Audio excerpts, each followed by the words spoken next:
Good evening, everyone. Firstly, I'd like to thank all of you for joining in for our today's webinar on cybersecurity. I hope everyone is safe at home. Our speaker for today is Mr. Koushik Nath. Koushik sir, welcome to our webinar. Yep, Koushik sir has thank over you. 25. Thank you, sir. Koushik sir has over 25 years of experience in the field of cybersecurity and also holds a number of certifications like CISA, ISO 27001. Sir is also a renowned speaker for various cybersecurity conferences of ISACA and DSCI. So today, sir will discuss about cybersecurity and how you can make a career in it.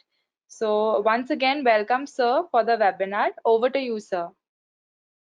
Thank you very much. And it's a privilege for me. And good evening, all the attendees. So there's a little bit of hygiene factor that I will go through the presentation at a stretch just to ensure that the consistency and the flow is maintained. And I would request you to type your questions in the chat panel. And the last 15 minutes of this webinar would be a Q&A, and where I'll be taking questions, and we can take it there. So just remind yourself that if you forgot any questions, that's why you should type it and and keep it there. So with that, I think there is nothing relevant than cybersecurity in today's world. When you see that a lot of hacking activities, industries are going digital, not only IT industry, but various other industries, even manufacturing units are going digital, which we term it as IoT or Industry 4.0. Okay, and that brings a lot of opportunity in terms of enablement, increase of productivity, and then connecting with each other. And that also brings a lot of challenges in our life, day-to-day challenges in our life, where we see that even now and then hackings or malicious activities are happening. So what we will do is during this 45 minutes, we will be taking you through that what is the relevance of cybersecurity when you especially think about building a career on it. Okay, now building a career has a lot of things associated with it: your effort, your money, your time, everything is there. And also the sustaining, whether can you sustain this skill set for a longer period of time. When the entire world, the whole thing is so dynamic, so fluid, it's very difficult to sustain with a limited amount of knowledge or skill. So we will look into those aspects. That's a very important aspect when you choose your career. And also we will see in detail that when you select cybersecurity, within that, since it's a vast subject, what are the typical skills required in the market? What organizations look for, because you have to prepare according to the market demand. Okay, so it's a demand supply challenge, and that's why if you want to meet the demand, you need to know what is required in the market. So we will invest some time there in terms of skill building. What are the skills required, who needs this kind of skill, and how do you do that? Okay, and the other aspect, the third aspect of this subject is that why companies are investing so much in cybersecurity. We need to look into that also, because when you know that the company or an organization is investing huge amount of their budget or their entire income into cybersecurity, there must be a reason behind that. Okay, and we need to know and be fully cognizant about that. If these are the reason, then this makes complete sense that we should build skills on for that. Okay, last but not the least, we will see that most often what happens is that there are so much of education institutes who are providing information security course, because of late this has become one of the most important shout after subject and skill building requirement. Okay, so everybody started offering these courses, but you as a as a person, when you are deciding on career, you should be on the right path. Select the right course, select the right institute, Okay, so what are the criterias, what you should look for, all those things we will discuss in details. So let's start with what is here in sorry what is the requirement. If you look at the cyber talent crunch, this is a report from October 2019, and you will see that 3.5 million jobs absolutely targeted to cybersecurity by 2021. This single figure gives enough boost to invest time, money, and effort into cybersecurity. Now, who is telling that? Everyone. I mean, if you pick up any standard information systems journal, you will see that. Even in Bureau of Labor Statistics, they have said that from 2012 there is a jump of 37% information security job growth, which was not in any other professional line. 37% growth is huge. Okay, the other statistic says that you know where is it. I mean, people ask me that, okay, fine, these studies are done by international bodies, international companies. Mostly they are situated in either US or in UK, so the sample data is mostly belong to those countries only. But that is not the fact. The fact is they take global data, and when they split it region wise, you can look it across the globe. The the largest requirement for information security professional is in Asia Pacific country, because that is where the investment is happening. And out of 2.14 million in APAC, 1.5 million is in India alone, India and SARC. So you can imagine 15 lakh information security professional by 2021. This is not a small figure, this is a huge figure. And this is very, very encouraging, as you see that more and more organizations are coming and investing in these areas in APAC countries, and they are demanding information security professionals. Now, if you look at my background, I have been with Cisco for last 12 years, and throughout my journey is onto security.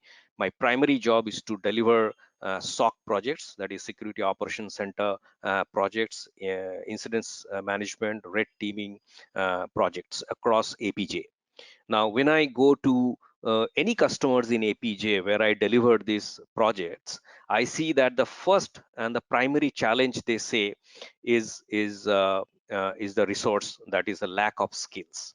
Okay, they say that I don't have people who can manage my SOC. So how do I do that? Okay, so one of the immediate solution they say is that hire some third party service provider, security service provider, and get the job done.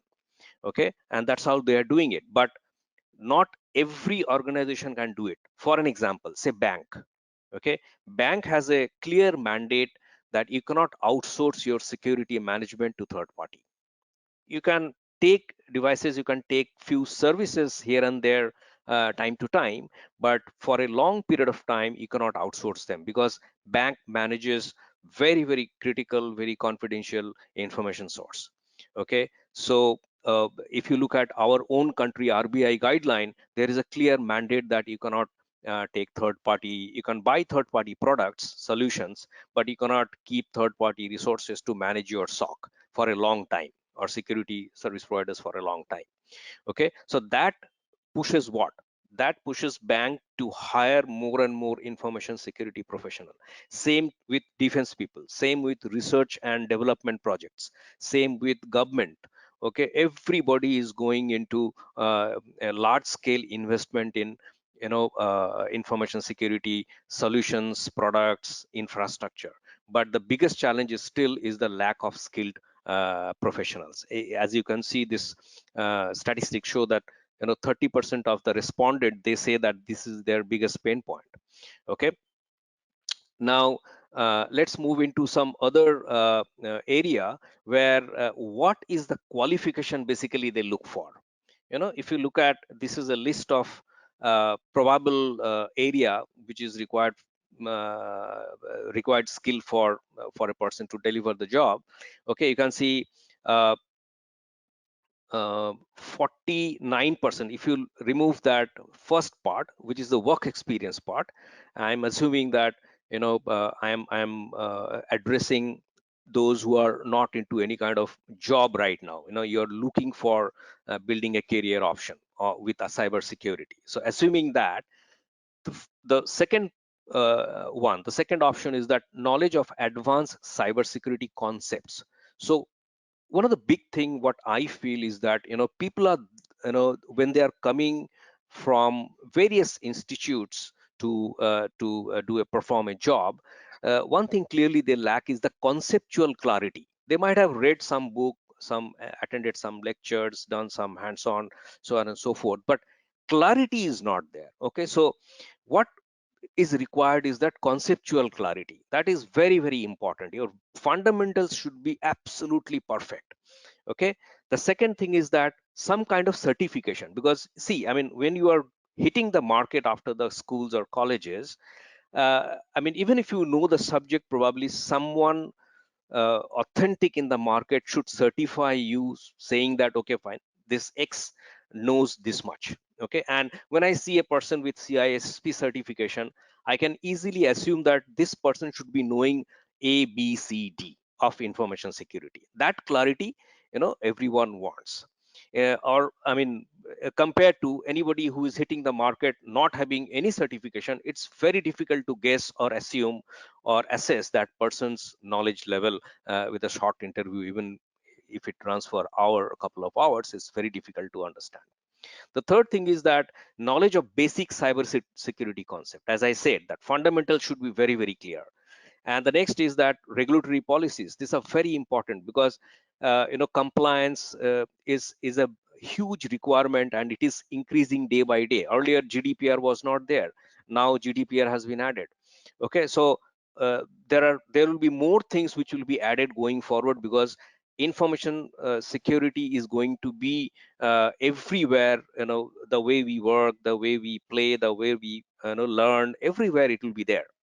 Okay, then the requirement is some kind of graduate degree. Maybe that will help. Maybe some kind of an undergraduate degree, because see, these degree course, they have a particular flow. I mean, the course curriculum covers almost the basic or the fundamental part of the cybersecurity, which is very, very important to build on top of it. Okay, and then if you look at what kind of skills or expertise they look for, so primary requirement is network monitoring, security analysis, and security administration. These are the major booster or major requirement in the market. Now there are again segmentation, but I'm not going into that. But overall, if you look at people with network monitoring, security analysis, and security administrations are really highly required in the market. And apart from that, if you look at the right hand side of the slide, the right hand bottom side is the skilled that are in demand. This is as per the Infosec Institute top 10 skilled security professionals need to have in 2018. Is data science analytics, which is again, I mean, it requires everywhere. That your security, secure application development, incident response, cloud security penetration testing, so on and so forth. So uh, organizing your thought process on building these skills would be definitely helpful. We also see that who is hiring. People ask that, okay, fine, I have these skills, but who is hiring, I don't know. So there, here is another data which is telling you that what kind of organizations they generally hire cybersecurity openings, or professionals in 2018. But this figure is changing now. There are more manufacturing and defense. The demand is very, very high because they are going digital. Finance and insurance are going big time digital. They are from 18%, it has grown to close to 22%. So that's a big a jump. Then professional services has become the volume has become huge. So these are the areas where you can look for once you complete some kind of professional skill development curriculum. Okay, now what we are doing is, now we are into a situation where we need to understand why do companies need these skills? Okay, I mean, why it is so important that they are investing so much of time and effort to build cybersecurity workforce and talent. So to understand that, what we need to do is we need to understand how and why data is so important, and what is required to make the data safe and secure in an organization. So this is a universal uh, uh,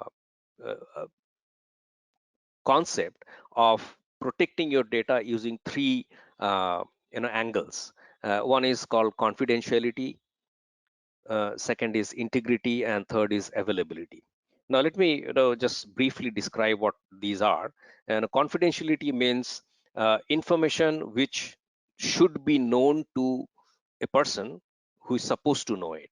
Apart from that, nobody should know the content of that particular data.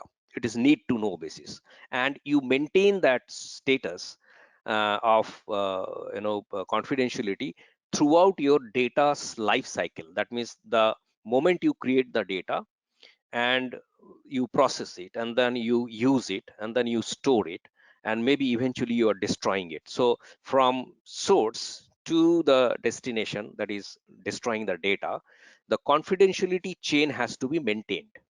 Okay, now to do that, there are various processes, technology is there. We will discuss that later on, but that what confidentiality means. Okay, integrity means the validity or the veracity of the data should be maintained. If the imagine a bank account which is having 10,000 rupees, and because of some mistake, if a zero is added at the right hand side, you will see that the value has changed drastically. Okay, so that is a loss of integrity of that particular data. So the need is that how organization should maintain that the integrity of the data is carried forward or maintained throughout the data life cycle. Okay, unless you can change the data, but changing demands who is privileged to change, what needs to be changed, how needs to be changed, what is the authority, who will approve. All these things are comes under the process, but the ultimate goal is that the integrity of the information should be maintained throughout the life cycle of the data. And the third is the availability of data. Like you know I mean, the best example is today. Today the entire world is working on business continuity because of this COVID-19. Okay, so business continuity is basically talking about how your business is available in case of a disaster like COVID-19. Okay, people are working from home, we are doing webinar remotely through internet link. So nothing is nothing is stopped, it is there, it is working, it is continuous. And that means the data is available whenever there is a demand. Okay, information is available. So that is also part of security, information security or cyber security, because as you know that one of the key objective of an hacker or a malicious practitioner is to denial of service. That means to stop the availability so that customers can move somewhere else. If I stop this web server, customer will go to some other competition, okay, and then buy from there. It's like that.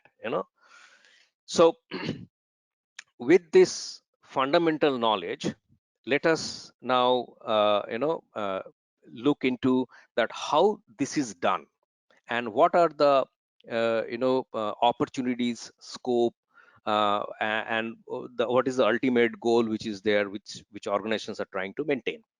So you can see the slide here at the bottom. That is the data, that is a crown jewel of an organization which organization tries to protect. Okay, now everything revolves around data.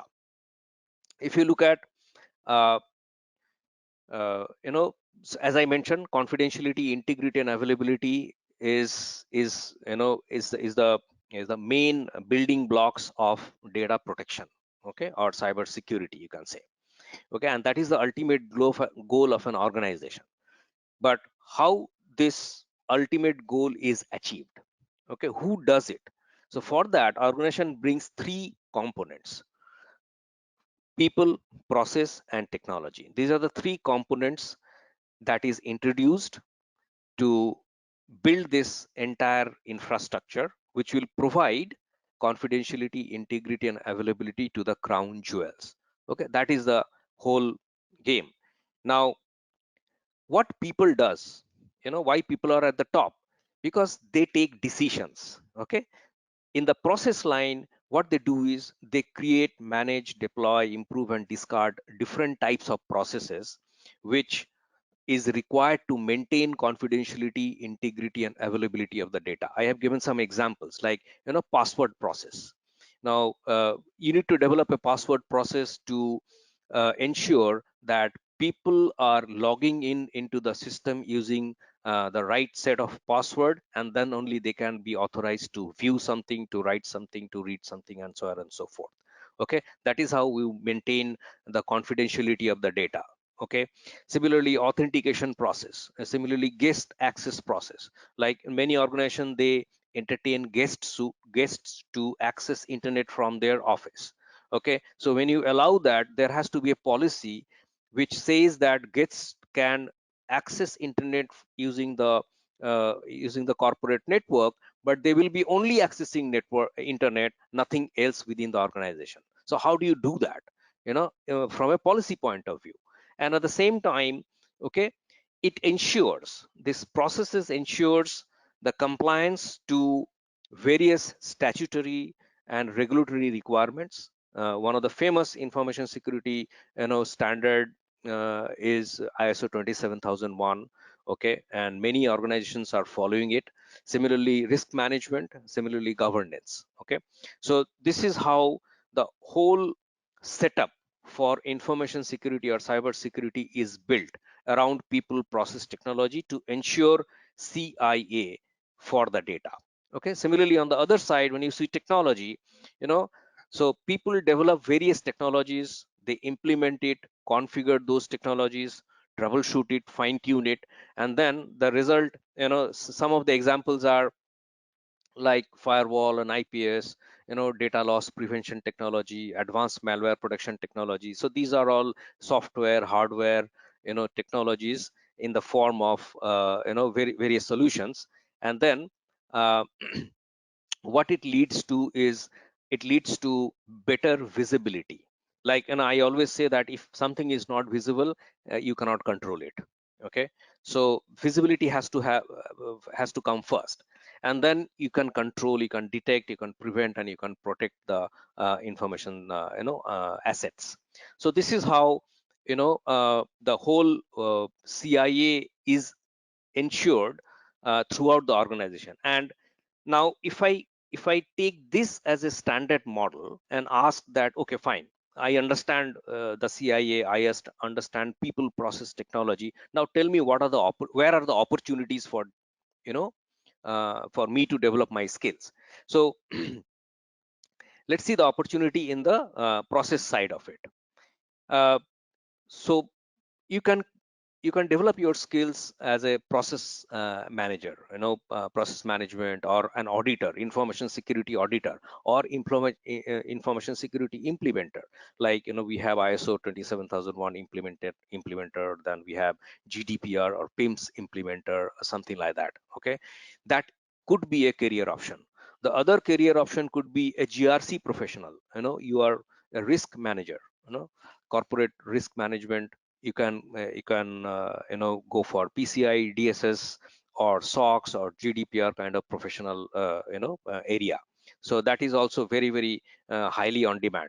The third aspect could be, on the technology side, as a technology developer, develop security technologies. This is a huge demand in the market. Then IT operations, then security architects. Okay, and the next is on the security operations side, that you are into a complete operation, that how end to end you are maintaining the visibility, the control, the detection, prevention, and protection of information, incident response, forensic investigators or investigation, threat analysis. These are very advanced skills. However, once you start growing in this particular journey, over a period of time, you will achieve these skills and can slowly migrate yourself towards these roles and skills. Okay, so this gives you a very comprehensive view that how organizations protect their data, how they design it using people, process, and technology, and what are the opportunities around it. We will look more deeper into it, but then this is the starting point. Okay, now let's see that we have seen how organizations are designing, but let's see the hackers perspective. What hackers do. We call it, there is a very important term here, attack kill chain. We call it attack kill chain. Okay, now the meaning of attack kill chain is that when an attack happens, when a hacker attacks the system, what are the steps they take? Okay, how they do this attack, how they plan this attack. If you know this, then you'll be in a much better position to protect yourself. Okay, so let's see step by step. So this is a 7-step, you can say, journey that starts with reconnaissance and then ends with exfiltration. Now let's see what happens in reconnaissance. So in reconnaissance, what happens is that the hacker or the person who is trying to do some malicious work, that person will do some research, they will identify how to attack, they will select the target, and then move into the weaponization. Once the target is selected, they will prepare the payload, that how they want to attack it. Is it through virus, is it through malware, is it through some other social engineering way, or so on and so forth. And then they select the appropriate path based on your data collection happens in the recon phase. And then they move into the delivery, that how, suppose they decide that they will be launching a malware in your desktop. Okay, how to launch that malware? Is it through some email, phishing email, or through a web link, or through an attachment, or through USB drive? That they decide in the delivery phase. The fourth phase is exploitation. Now once the malware is delivered through by whatever means, you know uh, suppose you have got a email and then you have clicked on that link. Okay, and that particular malware got installed in your machine without you being knowing. And once that is delivered, what happens is that that malware starts working without your knowledge. It is collecting information, it looks at the OS details. If it is a Windows machine, it will get into the registry, it will see the registry settings and all, it will see the application, so on and so forth. It will do deep dive into every aspect of it to look at the opportunity and the vulnerabilities to attack you. Now what happens, once it collects all the information, it goes into the installation part. So what happens in the installation part is that it creates a backdoor and start collection of data. That backdoor means how it is going to connect to that its source, its creator, that is the hacker, who has deployed this particular malware in your system. So this malware is will try to connect to the hacker back, so that, and wait for the instruction, what to collect, what not to collect, when to send, how to send. All these instructions are given later on through the backdoor.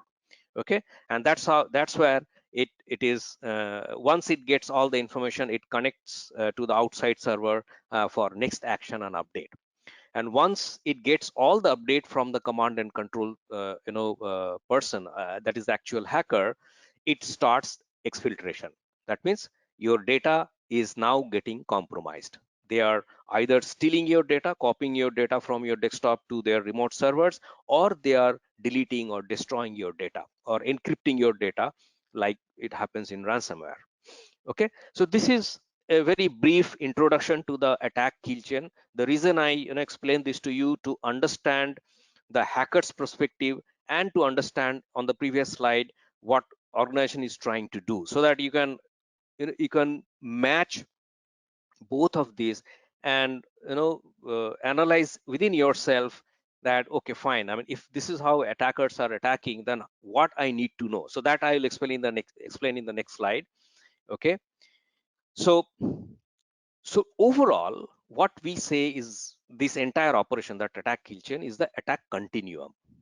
Okay, so we have divided this entire attack into three different phases. That is before the attack, during the attack, after the attack. Okay, the reason behind this is that if you, the moment you define this, and then you are in a much better control of what to do before the attack, what to do during the attack, and what to do after the attack, and also what not to do, both. Okay, now at the bottom you can see that if you look at the entire investment cycle of an organization, where do they invest more?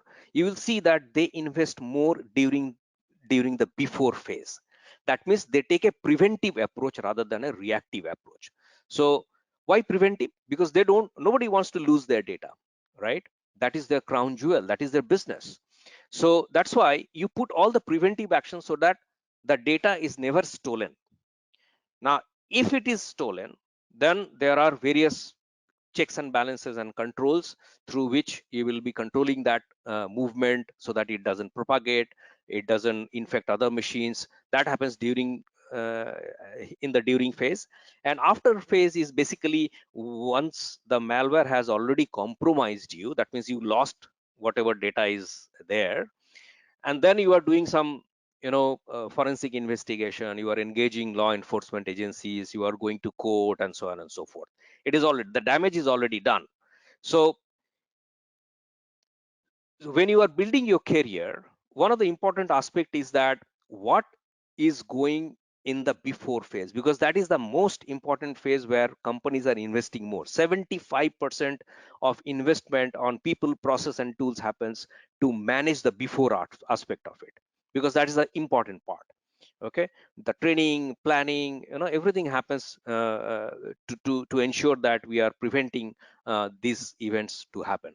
Now when I map this to the attack the attack kill chain, you can see that before and during is basically mapping with the entire attack kill chain. Once the data is exfiltrated, that means that is falling into the after phase. That means the damage is done, now you are doing some other stuff, so that it it doesn't happen anymore, it is not repeated, so on and so forth. So from here we are moving into a very important aspect, that is where to start. So now, I mean, till now we have focused into what what the market demands. Okay, first few slides, and then in between, before this, we covered that how, why organization is hiring. Okay, what are the challenges? And now let's see from people who are looking for cybersecurity, skill building, how they should, move forward. Some roadmap, some selection criteria, so on and so forth. So one of the important question what I hear from many students and many newbies is that where to start, and what to do and what not to do. Okay, so here I have taken two person, Rekha and Vijay. So assuming Rekha has zero cyber security skill, CS stand for cyber security skill, and Vijay has some basic skill. So what should be their path? Okay, according to me, and it is proven that first step they should be going for basic skill, cybersecurity skill. Why it is important? Because once you have basic cybersecurity skill, you are in a much better position to decide your future course of action. Unless you have that basic skill, you are absolutely on the dark. Then you are looking for some certification ad hoc basis. There is no plan, somebody is saying you that do that, you are going and doing that. Okay, there is no guidance, there is no roadmap, no focus, nothing. Okay, you will be lost, you will be spending huge amount of money, time, effort, and everything, but no use. So always acquire the basic cybersecurity skill first. This is mandatory. The second step is for Bijay, it is not required because he has already some basic skills, so he can skip that and go to the next step, that is advanced. Now here, once you have the basic cybersecurity skill, now you decide. So what happens in the basic cybersecurity skill is that you get to learn everything about the cybersecurity. It is not deep, but it is broad. It gives you a complete holistic picture of cybersecurity domains.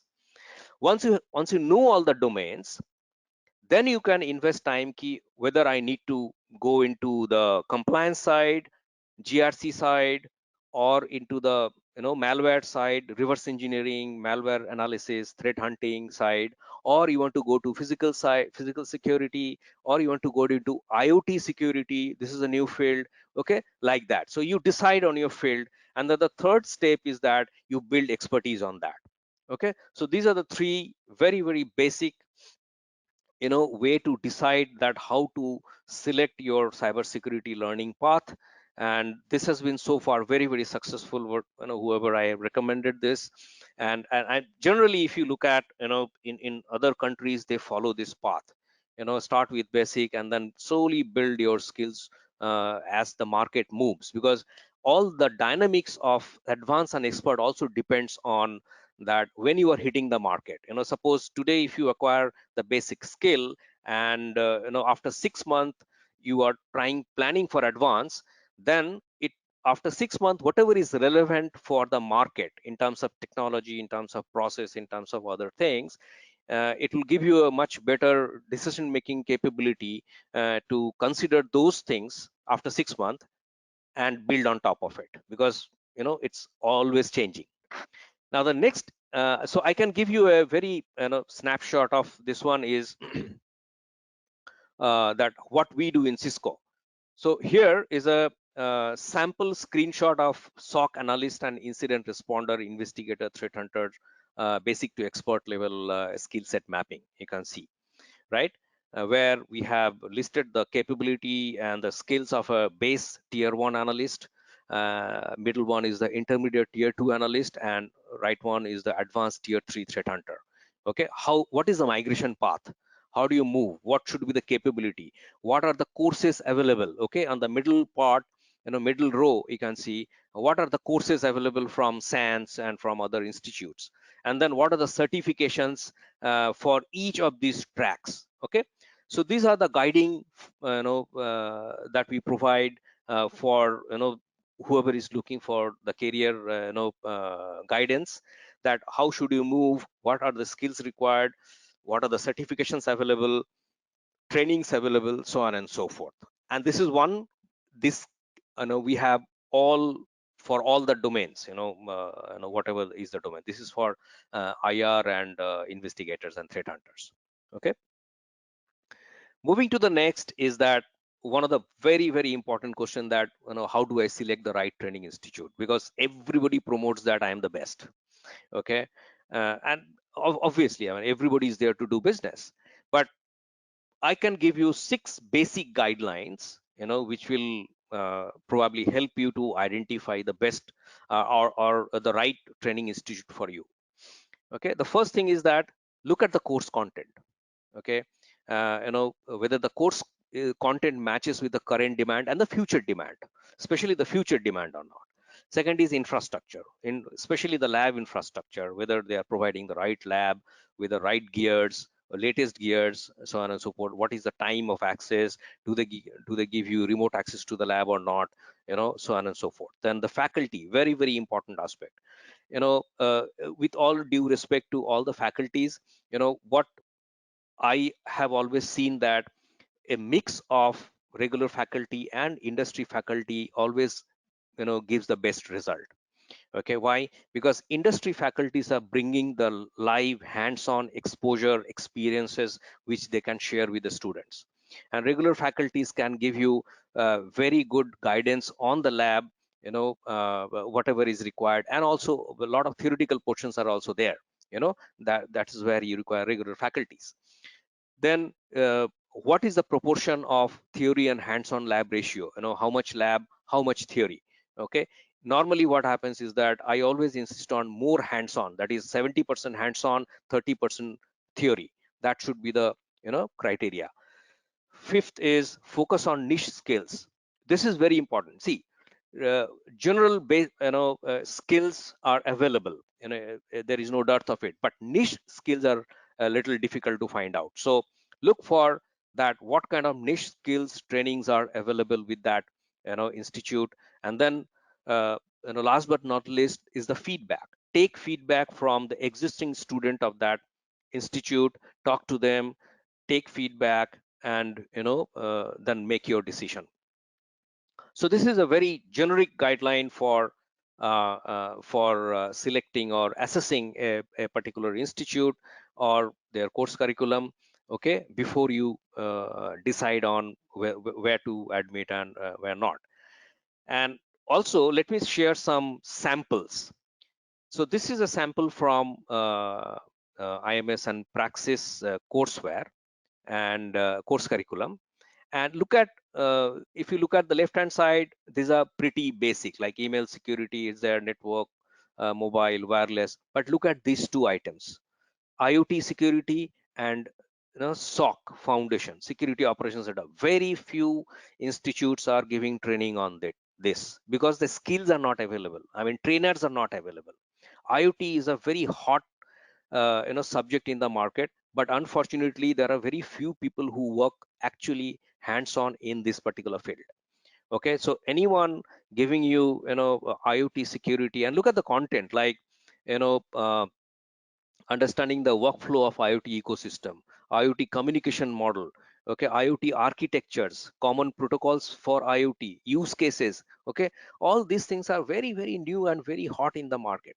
Second is the security, security incidents. How do you detect? How do you monitor, security incidents in a SOC environment? Very hot. Like I've been delivering SOC projects across the APJ, and I know that how relevant it is and how demanding it is. We struggle to find people who are SOC knowledgeable person. Security knowledge and SOC knowledge are two different things. You might be knowing security pretty well, but you might not be knowing the SOC activities, what to do and how to do. Okay, so you need a specific training for that. So look for this kind of models where they are coming up with very latest curriculum, number one, and they have the right faculty. Because see, listing this into a curriculum is important, but more important is that who is teaching this, who is delivering these courses. Are these people from IoT field? Do they have relevant experience? Are they, I mean, what kind of projects they have done? Okay, look for that. The other this thing, if you look at in Praxis, we have three faculties, Tathagato, myself, and Saurabh Bhumik. You can look at that. We are all from industry, giving this training in Praxis Business School for basic as well as for advanced cybersecurity courses. Okay, apart from other faculties who are also there who deliver regular courses. And and also another important aspect is that uh, look for industry partnership. There are institutes who are purely training institute, gives or imparts training, but if they are associated with or collaborated with industry leaders like Fortinet and ISACA, BSI, Infosec Foundation, and Cisco, there are other organizations also. But so what happens here is that they become a partner for this training. Like I can talk about Cisco's contribution to this is that Cisco has very well-known certifications on their networking and security platform. So what happens is that when Praxis becomes a partner of Cisco, automatically Praxis is enabled to deliver all those courses through its infrastructure, its labs, and training facilities. Okay, the faculties are trained on Cisco technologies, they are certified on that. There are Cisco gears inside the lab, okay, which can be used by the students. And then end of the day, you are getting a brand like Fortinet and ISACA and BSI Cisco certificates. Okay, so that also helps, because these organizations and many other organizations bring more and more developed and enhanced technology every 6 months.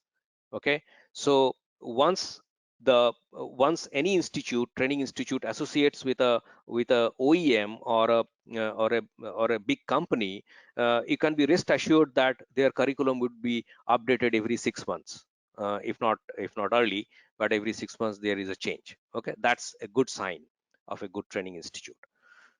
um, so I'm almost at the end of the presentation. So Here there is a group, Telegram group provided by Praxis, and so you please join this particular group, and link is also available, I think, in the webinar description. So join there to get latest updates about trainings, about various other aspects, what is happening, the latest reports, and so on and so forth.